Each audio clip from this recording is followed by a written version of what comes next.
people that they are not from IAAC. Together we have with us Panagiotis Michalatos. I am especially glad for that because he's Greek, so we support Greek communities and people that they are really developing interesting research and projects all around the world.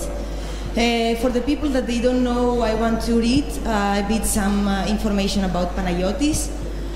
He's an architect and lecturer in architecture at the GSD, at the Harvard Graduate School of Design. He has worked for London-based structural engineering consultancy firm Adam James Taylor in the development of many high-profile projects. His research, together with Sawako Kaijima, I don't know if I pronounce it very well, at AKT, has focused on the integration of structural and material information in the design process through the development of integrated computational solutions and software. He also works in the field of media arts, especially in collaboration with Stockholm-based dance company CCAP. He's teaching at the GSD, numerical description, optimization, and quantitative aesthetics, explores the various facets of computational methods in design beyond geometry generation. I think that's mainly the important part, this last sentence. That all the work of Panagiotis goes far beyond generating geometry, so how we can use computation in order to check our structures and really work in build, let's say, prototypes and structures. I also want to say that Panagiotis is together with a group of our students having a workshop. So tomorrow in the afternoon, around 4 or 5 o'clock in the afternoon, we have the final presentation, so all the people are welcome to join us tomorrow. And with that, please help me to invite Panagiotis. Thank you very much. Thank you, Arati.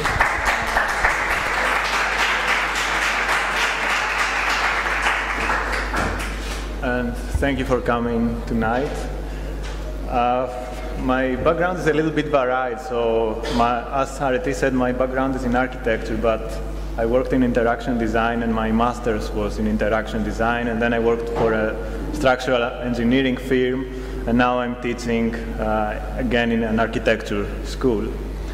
So I will go back to my master's thesis because at that point I was interested in how architects perceive their discipline through software interfaces, because they are so ubiquitous and they're mostly going unquestioned. So we never think about who designed our interfaces and why, and what was the thinking going on behind them. So in a sense, we have delegated large parts of our design culture to other disciplines, especially interaction designers and electrical engineers, computer scientists, and so on.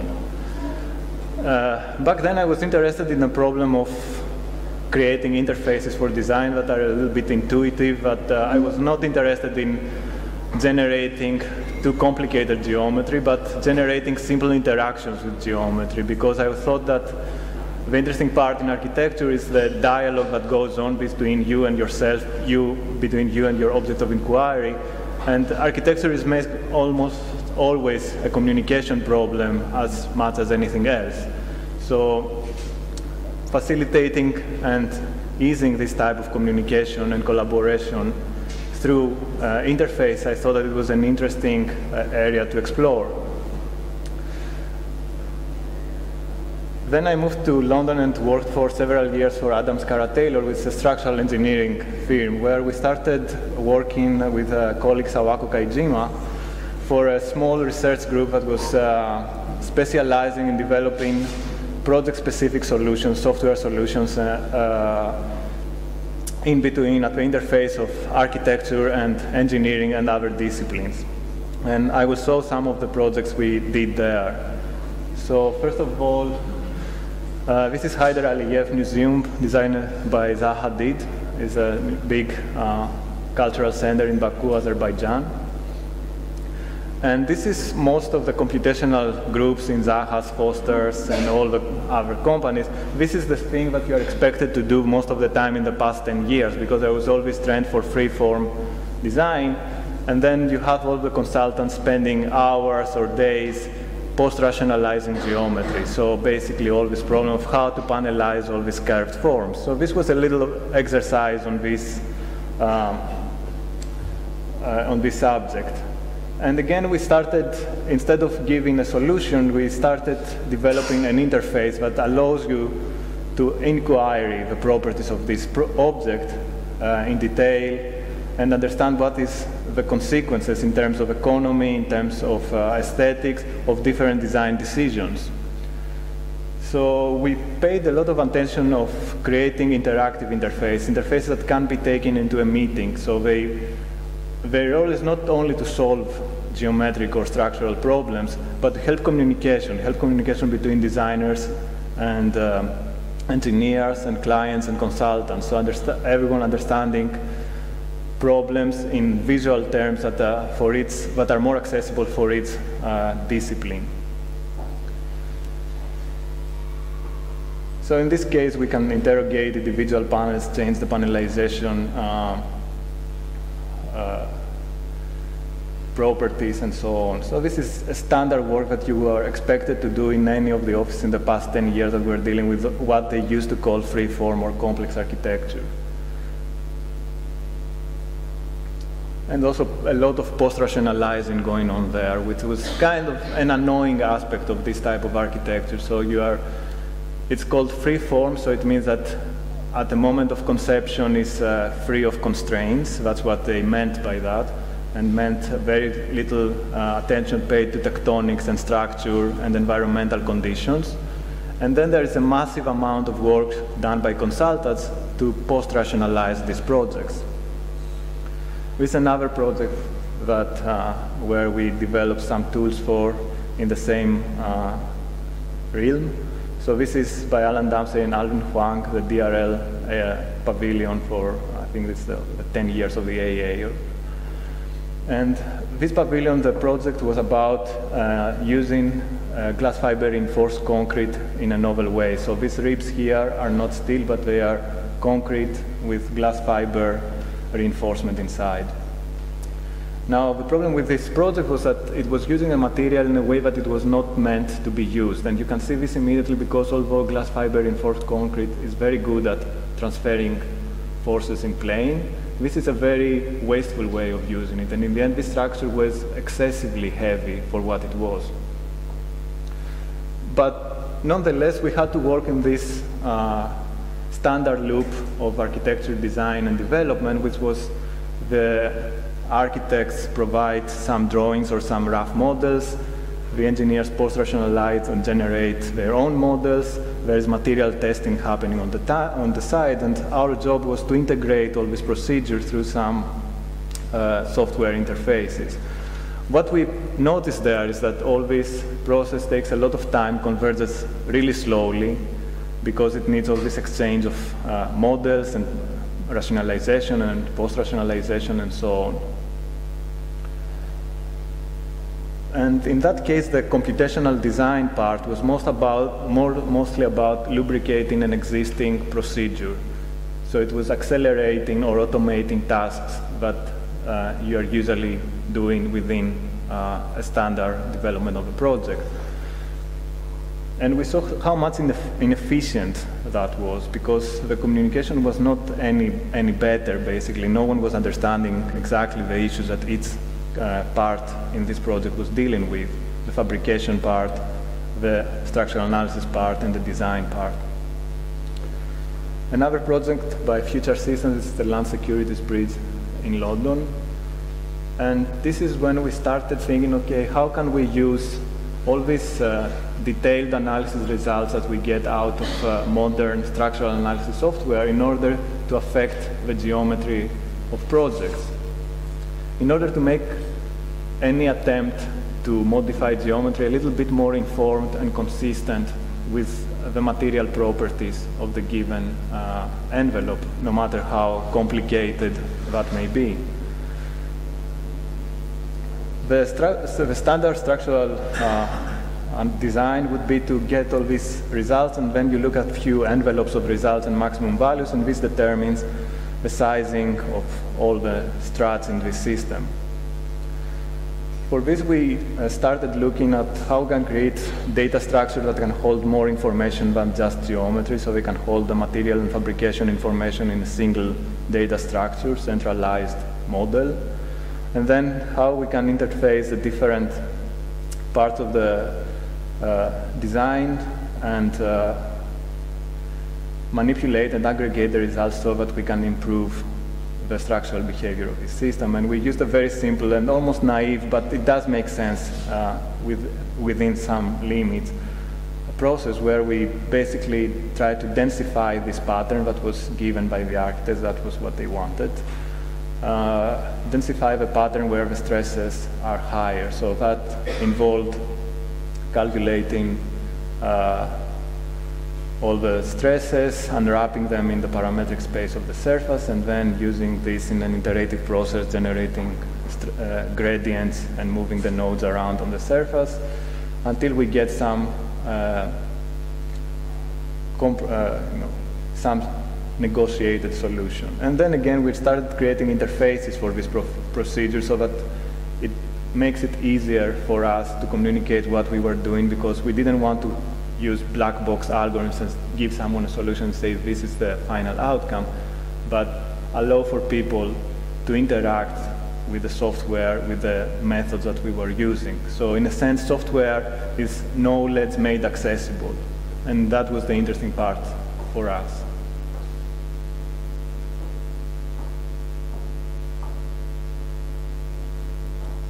And back then, we started building a library of interface elements by which we can interact really easily with three-dimensional information, integrate structural and geometric information, and so on. Then we started working with expanding our range of consultants we were working with. This is another project by Zaha Hadid. This is the winning entry at the Vilnius Guggenheim Museum competition. And again, the consultants were Adams Cara Taylor, the company we were working for. And in this case, we focused on a partial problem. So it was the openings of the roof of the main atrium. When the architects started designing this roof, these openings, they did graphic design on the roof. So they are focusing on the visual properties of the opening itself, but not on the effect of the openings. So in that project, we decided to separate the interface. So we give one interface to the designers where they can designate the effect, but not the form of the openings, not the distribution of the openings. And another interface for the consultants where they can take these encoded architect intentions and decode it into some opening distribution. So initially, the interface of the architect was extremely simple. It was just a mesh painting program where you can say throughout the year which areas you want to be lighter, which areas you want to be definitely black because you are going to have some projections or multimedia installations, and so on. And this information is coming into this other software that does what a procedure we called inverse illumination, which basically takes this information of desired lighting effects throughout the year and calculates it for all possible sun locations throughout the year for the particular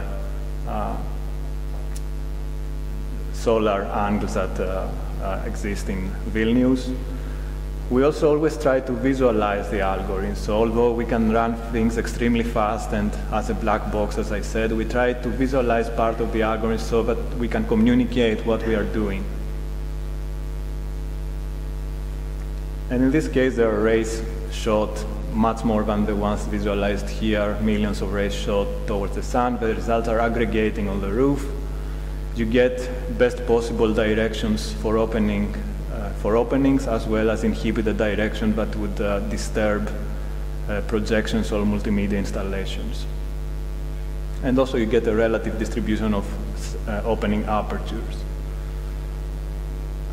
Because we want also our software to be integrated into the procedure of its consultants, it was built as a plugin with its own interface on top of Rhino, so the architects could actually use it and select their own curves, and they could customize a few aspects of it.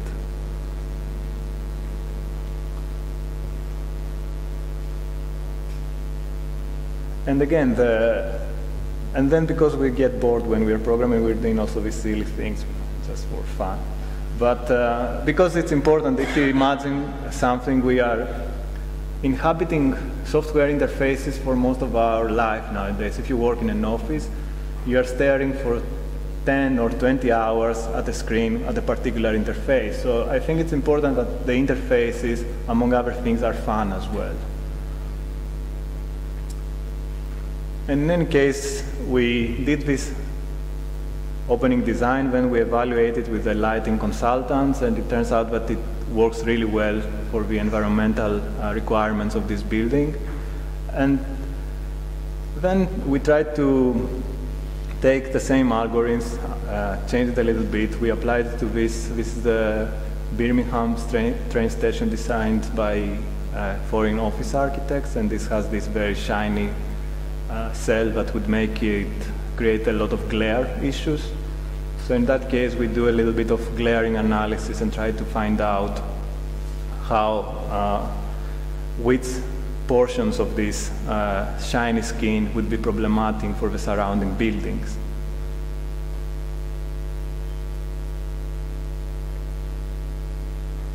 And basically the worst areas, you might sandblast them and make them a little bit less shiny or choose different materials and so on. Again, working with different consultants. This is for wind analysis. And in this project, the problem was that this is a built project in Istanbul, in Turkey.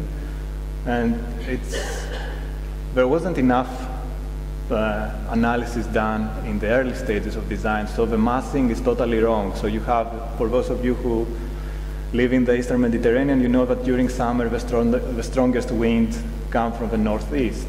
And here what they did is they built this tower at the northeast corner of the site, and this scoop at the southwest corner. So basically you have the optimal wind scooping mechanism that accelerates massively winds here. So even with the slightest northeast wind, this person cannot even stand here. And we were trying to see how to improve this after it was built. And again, it's about creating different ways, not only of analyzing a final solution, but communicating results.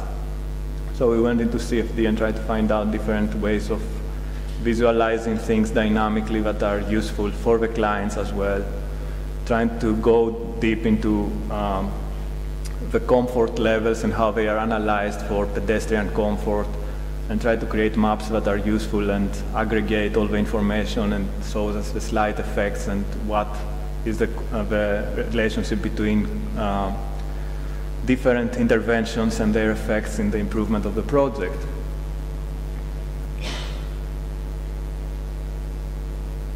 This is the Foster's project. This is the Sheikh Zayed Museum in Abu Dhabi. And this, again, solving both structural and geometric problems, as well as dealing with wind engineers and trying to understand how wind loads behave over this surface. And again, building more interactive interfaces, making not only interface that solves a problem, but an interface that communicates a problem as well. Then there's some math involved, also proving to the wind engineers that some of the recalculations were wrong. Then this was things that we found out exactly because we could do meticulous visualization of results. I won't go into this. These are some fun projects we were doing, like city growth,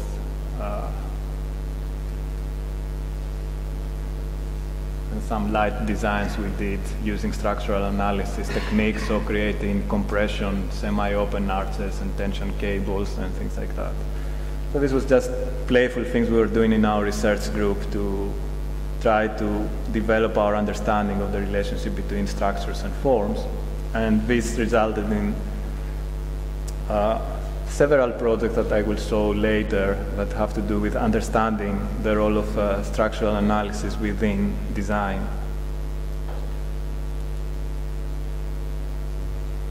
Also, created this little interface for SIGGRAPH in 2008. So it was just more of an interface design, fun in SIGGRAPH. So the users, the visitors at the exhibition would choose a surface, either a wall or a table, designate their desired lighting conditions, and then do a very convoluted and almost absurd process of lighting results superimposed with structural analysis and selecting several stress lines of the three-dimensional tensor field to design a sketch of a kind of a light shade or something.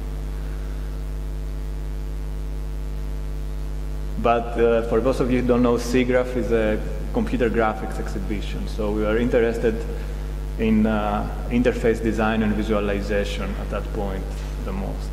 So there were a lot of things happening about how you represent to the user where they have to click, if they can move on the horizontal or the vertical plane, and users at exhibitions have limited time and so on. And it was an interesting experiment. We got quite nice out of it. A lot of people used it.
The other line of research we took relationalization as a design concern. Because as I said, in the past 10 years, you get very often these projects that are made of continuous surfaces, and the problem is to discretize them into some kind of simpler, smaller elements in order to fabricate them or analyze them.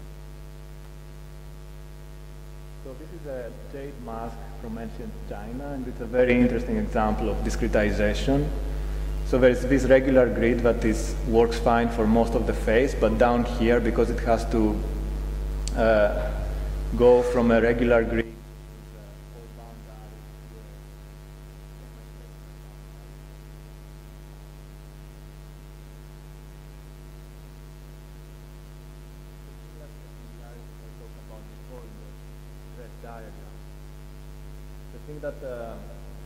and software is very good at dealing with singularities, it's very bad at dealing with exceptions. So there is, for example, choice to put this circular eye here is an artistic choice. It's a choice of the craftsman. It's an exception in the system, which is something that the software cannot do. But in general, using the directionality of pattern and the singularities in patterns to express, to exploit their expressive potential was part of our research.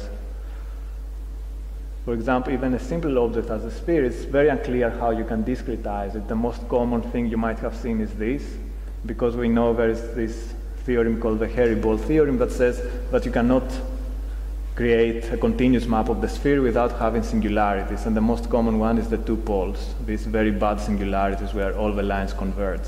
But we were looking at other ways that you can distribute singularities even in shapes like spheres. And then some research of how boundary conditions affect singularity distribution within different shapes. And we created a little interface for that based on complex numbers that helps drive a pattern out of its singularities. And these singularities can have any type of meaning you attach to them. Yes, the pattern has this nice exponential densification near points, so you could assume that these are support points, but it could have also an aesthetic meaning or a meaning that is related to some other aspect of the design.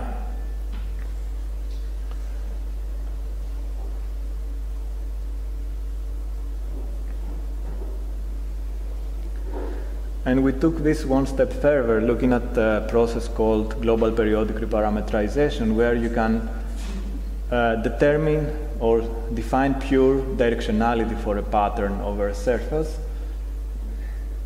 And this yields a grid that is aligned to this particular vector field that you define, the set of directions over the surface. A grid that can be of equal size or almost equal size panels at the expense of adding a lot of singularities again, a lot of branching points. And again, trying to understand what are intrinsic vector fields within this kind of shapes. And this, the one that you see here, is using the principal stress directions.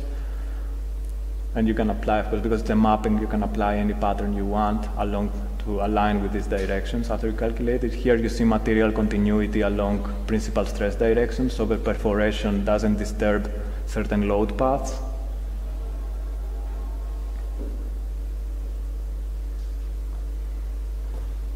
And also you can see other fields like principal curvature directions, which is the optimal intrinsic field if you want to panelize this surface in a way that most panels are equal size and you don't get a lot of funny singularities. What we didn't deal a lot with, and it's an interesting question for you, is if you have all these patterns that have all these bifurcation points and branching points and so all the kinds of singularities you find in this pattern, how do you deal with them through fabrication? How do you express them materially? So this forms a language over the surfaces and over patterns. There are three types of singularities that you can find within patterns. And these kind of singularities are found also in classical objects or craftsmen that were dealing with basket weaving or hat weaving. They were also having the same aesthetic problem and practical problem. How do you distribute singularities within complex forms? So this is another project by Future Systems, now called Amanda Levet Architects. And it's a small house in Dublin. And it had this perforated roof. And again, we didn't want to have an arbitrary mapping on the roof. So as consultants, we said, we better find a way to use the perforation on the roof so that it doesn't disturb load paths, so that it preserves some kind of structural integrity in the system. And we did a little bit of test to prove our point that this way of creating perforations over this kind of forms that are structural are better than just using a random grid or not a regular grid or a random distribution of openings.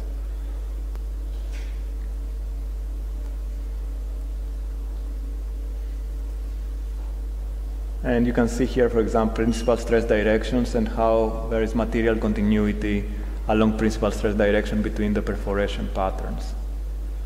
And again, this flexible way of defining not the pattern, not the repeated element, but the patterning, the directionality and addition of the principal stress directions. This is another more speculative project by BIG architects.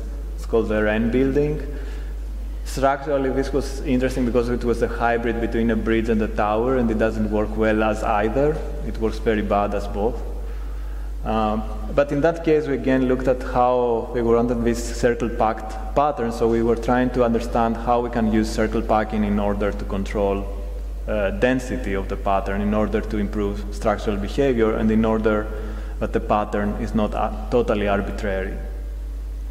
So again, we created this tool. The interesting thing about circle packing is that you can control boundary conditions, scaling and angles and distribution in the boundaries, and this determines the interior distributions.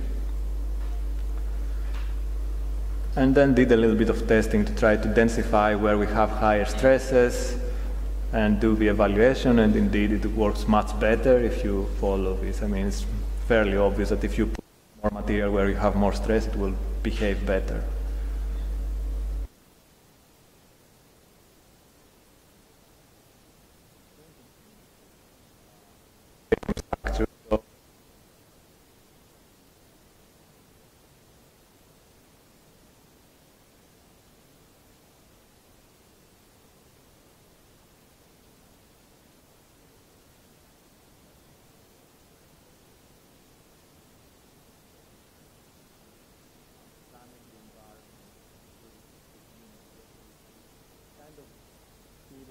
Low-level, naive analysis of the visual field.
this is if you want the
So I want to overview its contemporary.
location of points, but controlling the overall character of the outcome.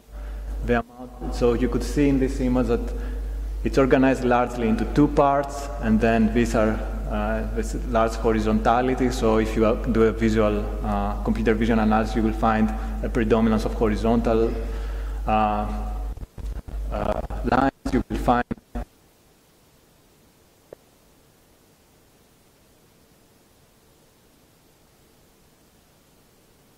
see how would you interpret